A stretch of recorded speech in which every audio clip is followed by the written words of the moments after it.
Pues bien, el día de hoy yo he escogido una temática que tiene que ver con todo esto que estábamos hablando, ¿no? Y que tiene que ver con la predicación del Evangelio. El título de la meditación de esta mañana es Comisionados. Y el texto que he utilizado para fundamentar esta predicación está en el Evangelio de Marcos, en el capítulo 6, un verso muy corto que es el número 12, y que dice: y saliendo, predicaban que los hombres se arrepintieran. Llevamos un año, como decíamos hace un momento, viviendo una experiencia extrañísima donde las haya. Una experiencia completamente inexplicable, una experiencia absurda si se quiere. Y así todo, seguimos predicando la palabra. Viviendo en una era de descristianización, una era donde la economía está afectando muchísimo la vida de las personas de este mundo y por lo tanto también la vida de los creyentes y por lo tanto también la obra evangelizadora de la Iglesia. Una era en la cual el humanismo se desarrolla y que avasalla sobre la creencia, sobre la fe. Un tiempo de escepticismo, un tiempo de guerra santa y de real guerra santa, donde se levantan cruzadas en contra de la sociedad cristiana y en contra de la sociedad islámica. Y hace horas que nos hemos enterado que seguimos teniendo problemas entre el ejército de los Estados Unidos contra ejércitos islámicos con la nueva presidencia del amigo Biden. Y esto no termina y seguimos así. Una época de pandemia en la que estamos escuchando, desgraciadamente, profetas escatológicos, y no solamente escuchándolos, sino que, desgraciadamente, en muchos casos, haciéndole caso a lo que ellos dicen. Cuando nosotros como iglesia sabemos lo que tenemos en el futuro, lo que esperamos como hijos de Dios, como estudiosos de las Escrituras y estudiosos de las profecías. Y sin embargo, hacemos oído a mensajes que nada tienen que ver con lo que nosotros sabemos que está en el futuro. Pero sin embargo, abrimos nuestros oídos, abrimos nuestro entendimiento, abrimos nuestro corazón, inclusive las puertas de nuestra casa para que estos predicadores del desastre se metan y hagan su obra evangelizadora donde el evangelio real tendría que estar viviendo. Una época de negacionismo, una época en la que se niega todo por sistema, desgraciadamente. E inclusive se llega a negar la propia autoridad que tiene la Iglesia de ser un consejero y una guía ética y espiritual del pueblo. Estamos viviendo un tiempo de iglesia secuestrada. Y esto que estamos experimentando ahora es una de tantas muestras de que esta iglesia está secuestrada. Iglesias cerradas, iglesias que abren y que vuelven a cerrar, iglesias que deciden si cerrar ahora y abrir luego, y así estamos en nuestra zona de trabajo. Algunas iglesias están abiertas, otras iglesias abrirán la semana que viene. En otras iglesias seguimos hablando qué hacemos, qué nos conviene abrir, cerrar, cómo lo vamos a hacer. la iglesia está secuestrada. Pero así todo, la iglesia sigue adelante. Seguimos siendo iglesia y seguimos predicando el evangelio, que en todo caso es la finalidad de la iglesia. Y aquí nosotros vemos en este texto del evangelio de Marcos, que también lo vemos en Lucas y en Mateo, nosotros vemos que el Señor le entrega a la iglesia una comisión. Y esa comisión es lo que vamos a hablar en esta mañana. Vamos a hablar de la comisión, pero también vamos a hablar de la proclamación, que está evidentemente estrechamente unida una con la otra. Bien, pero hablando de la comisión concretamente, nosotros nos encontramos en este texto que Jesús les está entregando a los apóstoles esta comisión. Pero escuchar, a los apóstoles, y quiero que esto quede claro, no a los discípulos, a los apóstoles. Vamos a leer en el capítulo 6 del Evangelio de Marcos, pero vamos a leer el versículo 7. Bien, y el versículo 7 lo dice muy claro. Después llamó Jesús a los 12 y comenzó a enviarlos. No llamó a los discípulos, llamó a los 12.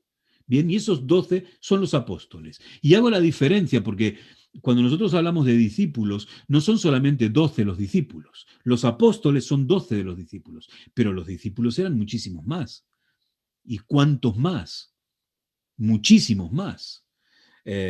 Miles. En el momento de Pentecostés, después de la muerte de Jesús, muchos habían corrido, muchos se habían ido, pero en Jerusalén permanecían 120 que seguían unidos esperando que se cumpliera la promesa.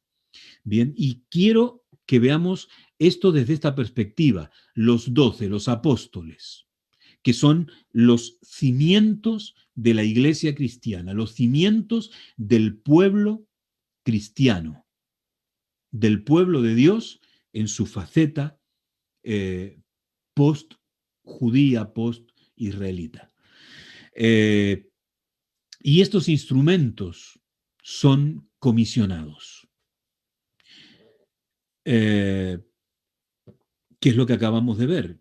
Comenzó a enviarlos. Y precisamente ese concepto de envío que está estrechamente ligado al concepto de apóstol, porque precisamente la palabra apóstol significa eso, enviado. Bien, y por eso son apóstoles, porque el Señor los eligió para que ellos fueran enviados en primer lugar. Y estas personas, estos 12, están equiparados con el pueblo de Israel, que también son 12, las 12 tribus de Israel. Y entonces existe una relación entre el pueblo de Israel y la iglesia cristiana.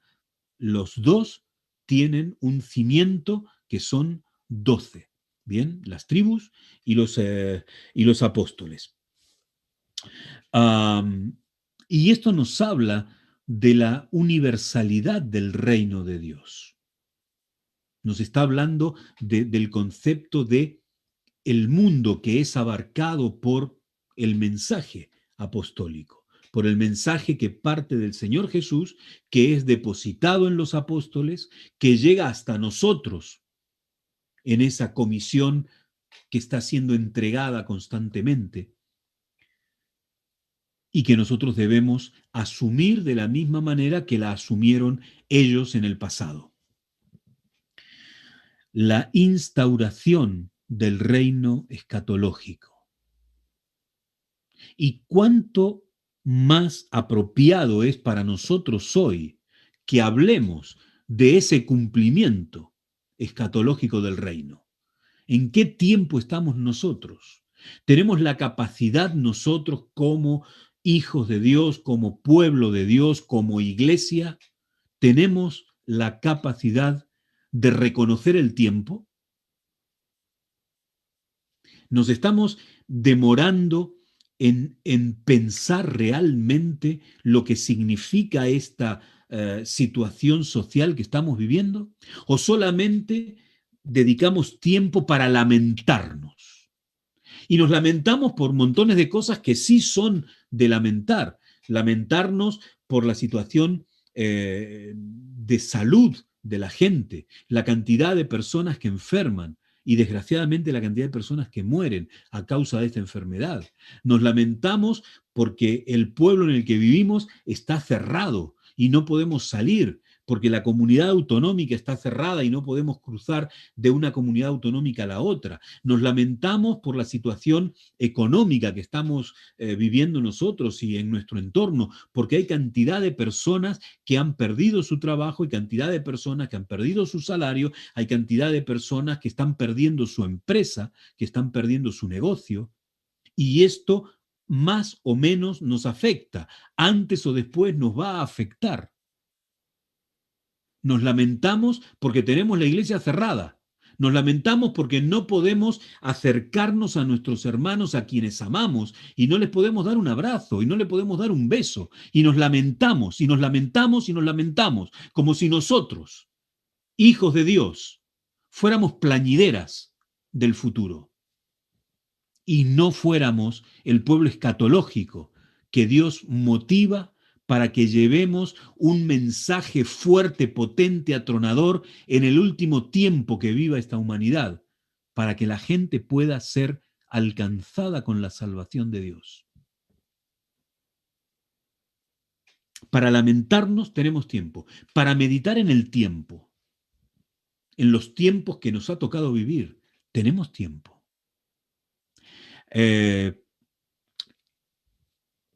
Tenemos que hablar también de llamado, porque aquellos fueron llamados y fueron llamados con una misión. Fueron llamados a testificar. Y esto es una gran preocupación que yo tengo, porque desgraciadamente muchas veces cuando hablamos de testificación, muchas veces cuando hablamos de evangelización, nosotros pensamos en grandes programas espectaculares que lleguen a miles y si se pudiera a millones de personas. Pero cuando nosotros vemos la obra evangelizadora de la iglesia desde el principio, nosotros vemos que hay algo más que programas multitudinarios. Y yo quiero que vayamos ahora a leer en la primera carta de Juan, porque Juan nos da una pauta y yo quiero que esa pauta nosotros la tengamos clara en nuestra mente al hablar de estos temas. Vamos a ir a la primera carta de Juan y vamos a leer en la primera carta de Juan, en el primer capítulo, los primeros versículos. A partir del versículo 1 dice, lo que era desde el principio, lo que hemos oído, lo que hemos visto con nuestros ojos, lo que hemos contemplado y palparon nuestras manos tocante al verbo de vida, pues la vida fue manifestada y la hemos visto y testificamos y os anunciamos la vida eterna, la cual estaba con el Padre y se nos manifestó. Lo que hemos visto y oído, eso os anunciamos, para que también vosotros tengáis comunión con nosotros, y nuestra comunión verdaderamente es con el Padre y con su Hijo Jesucristo. Estas cosas os escribimos para que vuestro gozo sea completo. Aquí Juan no habla de un programa eh, espectacular, no habla de un campo de fútbol, no habla de un gran teatro, no habla de grandes predicadores, no habla de grandes comunicadores, nos está hablando de testimonio personal, nos está diciendo que lo que él vio con sus propios ojos, lo que él oyó a Jesús predicar, lo que él sintió al haber tocado las manos de Jesús, al haber tocado los hombros de Jesús, al haber sido él tocado por Jesús. Eso es lo que comunica y eso es lo que transforma, eso es lo que modifica. Y esto es fundamental para nosotros. Esto es fundamental para nosotros. Nuestro testimonio, ¿en qué está fundamentado?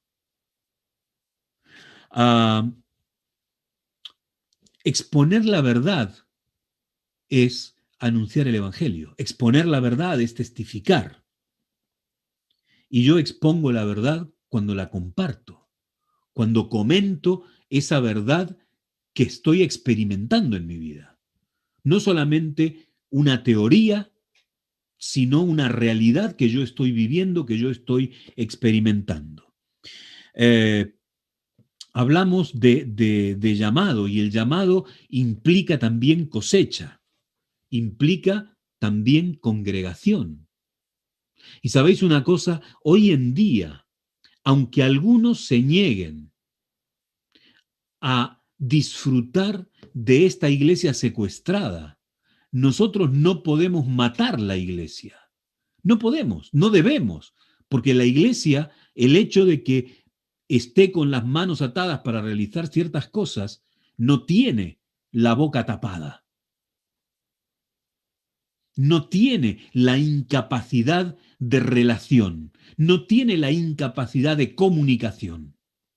Nosotros podemos seguir hablando, nosotros podemos seguir viéndonos, nosotros podemos seguir comunicando, porque el Evangelio no es solamente tocar, el Evangelio no es solamente que nos toquen, el Evangelio es ver, el Evangelio es oír. Y eso es lo que estaba diciendo Juan en este texto que hemos leído de su epístola. Nuestro testimonio, nuestro llamado es congregarnos, es hacer sinagoga, es hacer iglesia. Y nosotros ahora estamos haciendo iglesia de una manera distinta, pero estamos haciendo iglesia. Estamos predicando el Evangelio de una manera distinta, pero estamos predicando el Evangelio. Estamos comunicando, estamos compartiendo. Y esto es fundamental. La iglesia no se queda quieta, la iglesia no se detiene. La iglesia sigue adelante a pesar de los problemas, a pesar de las circunstancias, a pesar de las malas noticias. La iglesia sigue adelante y nosotros tenemos que acompañar a la iglesia para que la iglesia siga adelante, porque cada uno de nosotros es iglesia. Y nosotros lo que tenemos que hacer ahora es aguzar nuestro intelecto para encontrar maneras de llegar con el mensaje de salvación a la gente. Porque el hecho de que de alguna manera estemos secuestrados no significa que no podamos seguir adelante en nuestra obra de llevar salvación a la gente. En esa proclamación de la que estamos hablando.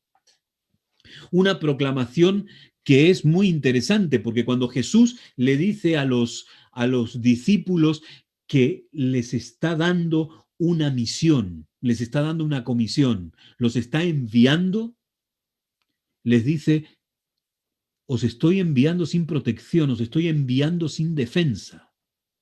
¿Y quién quisiera hacer artes malabares en una cuerda floja a varios metros en lo alto de la superficie sin red? Al menos yo, que en mi vida me subí en una cuerda floja, yo no podría subir en una cuerda floja a 5 metros o a 100 metros como alguno lo ha hecho por ahí, sabiendo que abajo no hay nada que me proteja la vida. Pero fíjense, vamos a leer ahora en el Evangelio de Mateo un versículo que nos dice la manera que tuvo Jesús de enviar a sus discípulos, a sabienda de sus discípulos. Capítulo 10 del Evangelio de Mateo, capítulo 10 del Evangelio de Mateo, versículo 6. El texto que decía es aquel texto que dice que os envío como ovejas en medio de una manada de lobos. Bien, ese texto lo conocéis. Pero Jesús se lo dijo a los discípulos. Jesús no los envió escondiéndoles la verdad. Se lo dijo. Y así todo os envío. Y vosotros vais a aceptar el envío y vais a ir. Y esto nosotros tenemos que tenerlo claro. Nosotros tenemos que realizar una obra evangelizadora, a pesar de las circunstancias. No importa que estemos en inferioridad de condiciones, no importa que la gente no nos quiera escuchar, no importa que la gente se burle de nosotros, no importa que inclusive tengamos que sufrir físicamente. El Señor nos ha enviado para que nosotros podamos llevar un mensaje de salvación, para que la gente no muera, para que la gente pueda vivir eternamente. Volviendo al texto primero, al Evangelio de Marcos, capítulo 6, en este, en este momento que Jesús envía a sus apóstoles a una campaña evangelizadora, vamos a ir viendo algunos elementos que están presentes y que yo quiero que rescatemos en esta mañana. Capítulo 6.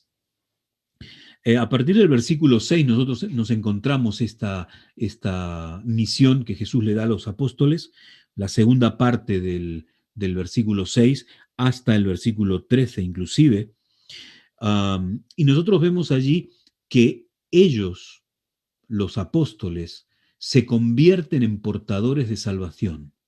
Es interesante. Hay un concepto que está muy claro, que es el concepto de la paz. Y lo vamos a ver aquí, lo vamos a ver también en Mateo, lo vamos a ver también en Lucas, en el capítulo 10 de Mateo, en el capítulo 9 de Lucas, que es donde aparece este mismo relato, vamos a ver que se habla de la paz. Cuando lleguéis, saludad a la casa donde lleguéis. Bien, recordemos el saludo de los judíos. ¿Os acordáis? ¿Cuál era la palabra que usaban para saludar? Shalom, Shalom Aleichem, la paz de Dios.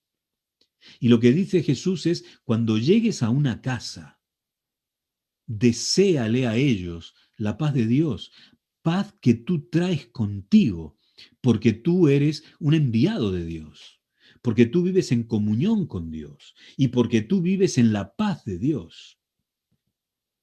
La paz se convierte ahora en un don salvífico, porque el apóstol, el enviado, el discípulo, el creyente, tú y yo, estamos siendo portadores de esa paz y estamos trayendo la salvación de Dios. Pero también estos enviados se convierten en mensajeros de rechazo, pero de rechazo divino. ¿Por qué? Porque está implicado también en esta obra, está implicada eh, el juicio de las personas. Porque si aquellas personas a las que te acercas y les deseas la paz de Dios, esas personas no quieren aceptar la paz de Dios, esas personas serán juzgadas por Dios. Y si esas personas decididamente no aceptan el mensaje de salvación, no aceptan ese don salvífico que está en la paz que Dios ofrece, esas personas serán destruidas, escatológicamente destruidas. El servicio como mensajeros es también un ministerio escatológico. El servicio a Dios en el ministerio de proclamar el mensaje de salvación.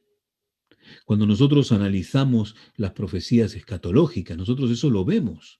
Nosotros eso vemos de manera clara que es así.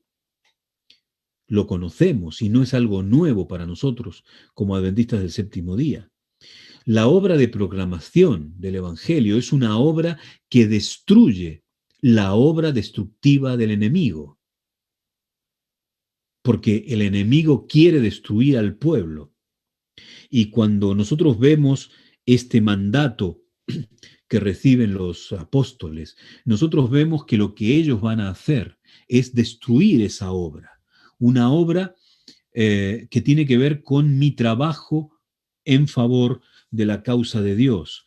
La paz que yo llevo, la paz de Dios, es un elemento que me sirve para ahuyentar los poderes malignos. Vamos a leer nuevamente el comienzo de esta misión, capítulo 6 del Evangelio de Marcos. Ahora vamos a leer el versículo 7. Fijaros, dice, después llamó a los 12 y comenzó a enviarlos de dos en dos. ¿Y qué más? Y les dio autoridad sobre los espíritus inmundos. Lo que significa es que nosotros aquí vemos cómo el enviado de Dios, como el mensajero, como el proclamador, el que lleva la paz, también lleva una misión de destrucción de la obra del enemigo. Es revestido, es investido de autoridad de parte de Dios. El trabajo del enviado es un trabajo que lleva consigo la investidura del Espíritu Santo, porque lo capacita para vencer. Esa autoridad que reciben es la autoridad que proviene de la persona divina. Es la autoridad que va a ejercer la Iglesia movida por la obra del Espíritu Santo. Pero también tiene que ver con la sanidad. Y nosotros esto lo vamos a ver también en estos pasajes, tanto en Marcos como en Lucas y en Mateo. Vamos a leer en el versículo 13, y echaban fuera muchos demonios, ungían con aceite a muchos enfermos y los sanaban, porque la obra de proclamación también tiene que ver con la vida temporal, también tiene que ver con la influencia de Dios en nuestra vida diaria. No solamente con nuestra vida espiritual, sino con nuestra vida material. No solamente con nuestra vida futura, sino con nuestra vida en el presente, hoy, esta vida temporal que todos nosotros vivimos y que, salvo los últimos que queden en la historia de este planeta, morirán de esa vida temporal. El otro elemento que no podemos dejar de tratar cuando hablamos de proclamación es la urgencia. Y yo quiero que ahora nos desplacemos un poquito.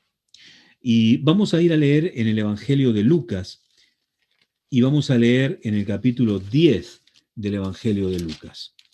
No es el texto paralelo de este que estamos leyendo en Marcos, sino es otra obra evangelizadora, que es la misión que Jesús le da a los 70.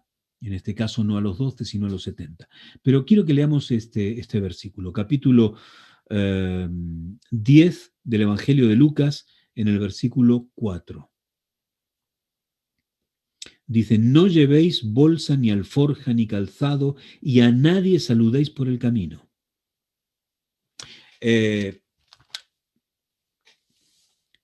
Es llamativo, ¿no? Muchos preguntan, bueno, pero ¿por qué no pueden llevar bolsa? ¿Por qué no pueden llevar alforja? ¿Por qué no pueden saludar por el camino?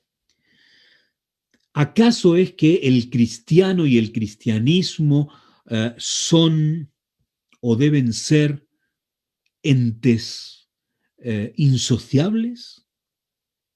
¿Es que Dios no quiere que nosotros nos relacionemos con los que no son cristianos? Y entonces por eso no hay que saludar. ¿Por qué no llevar bolsa? ¿Por qué no llevar alforja? Cuando yo hice la mili, porque soy uno de los beneficiados de la mili, yo hice la mili donde termina el mundo, donde se acaba el mundo, en el sur del continente americano, una ciudad que se llama Río Gallegos. Y allí serví como soldado, muriéndome de frío todo el tiempo que estuve, inclusive en verano, muriéndome de frío. Y una de las cosas que nos enseñaron a hacer y que teníamos que tenerlo siempre en apresto, siempre hecho, era lo que se llamaba el equipo aligerado. Equipo aligerado. Y el equipo aligerado no tenía ni siquiera, ¿cómo podríamos decir? La dignidad de mochila. Bien, era una serie de de cintos, de cinturones, de correas que estaban puestos de tal manera que servían para enganchar cosas y estaban todas las cosas hechas en un paquete. Bien, y eso se ponía a la espalda como si fuera una mochila, pero no lo era. Entonces ahí había cosas que el soldado iba a necesitar que eran de muchísima urgencia y que cuando el soldado salía a la campaña no podía nunca dejar de tener eso. Una manta para el frío, una, un impermeable para la lluvia y cuatro cosas más. Literales, cuatro cosas más. Y todo eso estaba atado con unas correas de cuero y puestos en un atado para ponerse en la espalda y con eso salir a la campaña, al combate, a lo que fuera.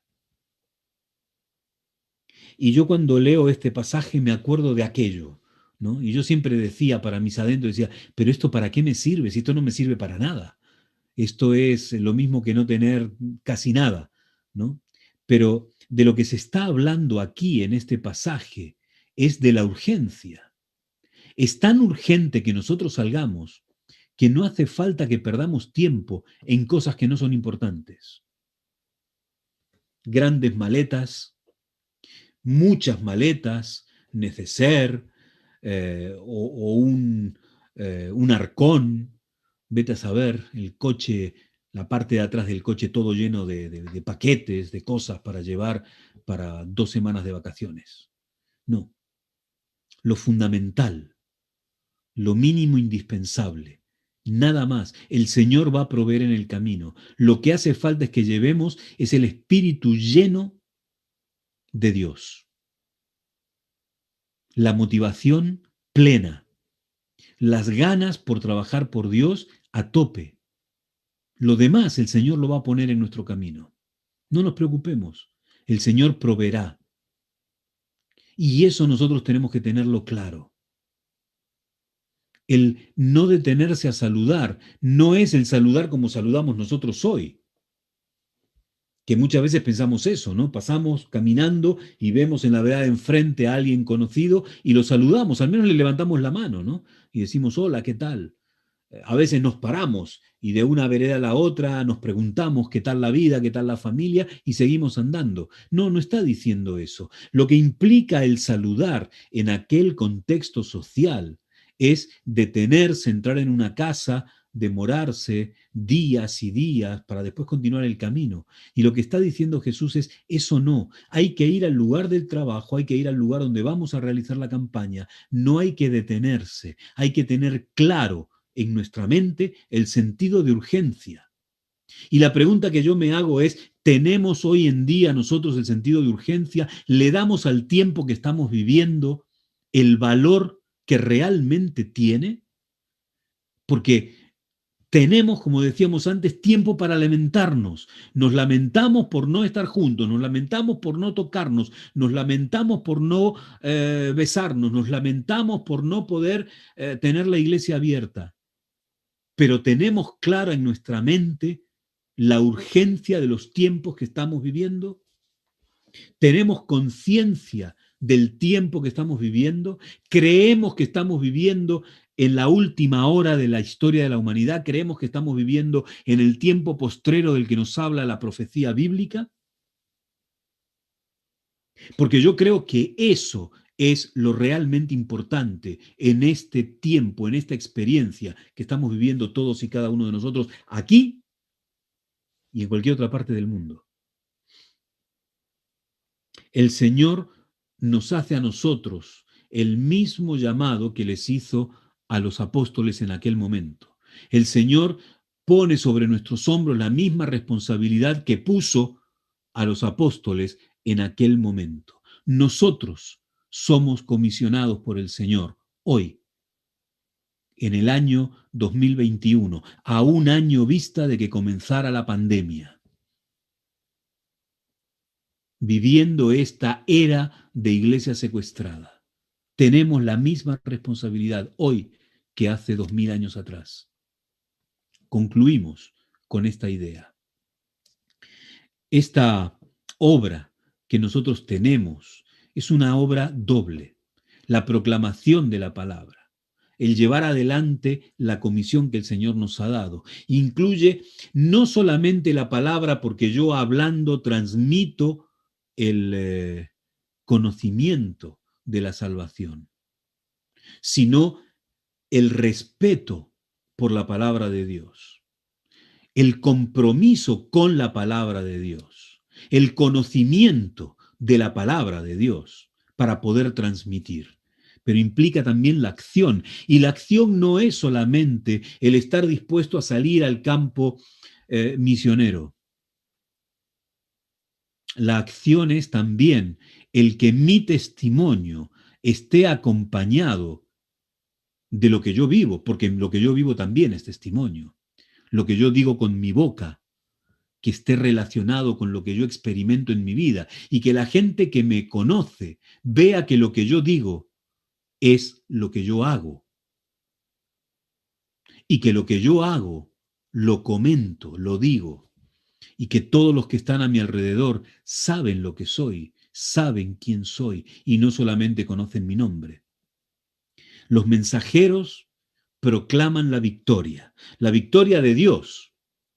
Y no solamente proclaman esa victoria, sino que también ellos recogen parte de la cosecha, porque el Señor nos da la alegría de poder nosotros experimentar esa realidad espiritual, no solamente transmitir, sino también recibir a aquellos que son llamados también por Dios para ser parte del pueblo de la salvación. Quiero que vayamos al libro del Apocalipsis rápidamente a leer dos versículos que son muy conocidos. Apocalipsis en el capítulo 14, vamos a leer el versículo 6, el comienzo del mensaje de los tres ángeles. En medio del cielo vi volar otro ángel que tenía el evangelio eterno para predicarlo a los habitantes de la tierra. Y el versículo 15, que dice, y otro ángel salió del templo gritando a gran voz al que estaba sentado sobre la nube, mete tu hoz y ciega, porque la hora de cegar ha llegado, pues la mies de la tierra está madura. Y yo me pregunto, ¿creemos que estos son los tiempos que estamos viviendo? ¿Creemos que hoy la mies está madura?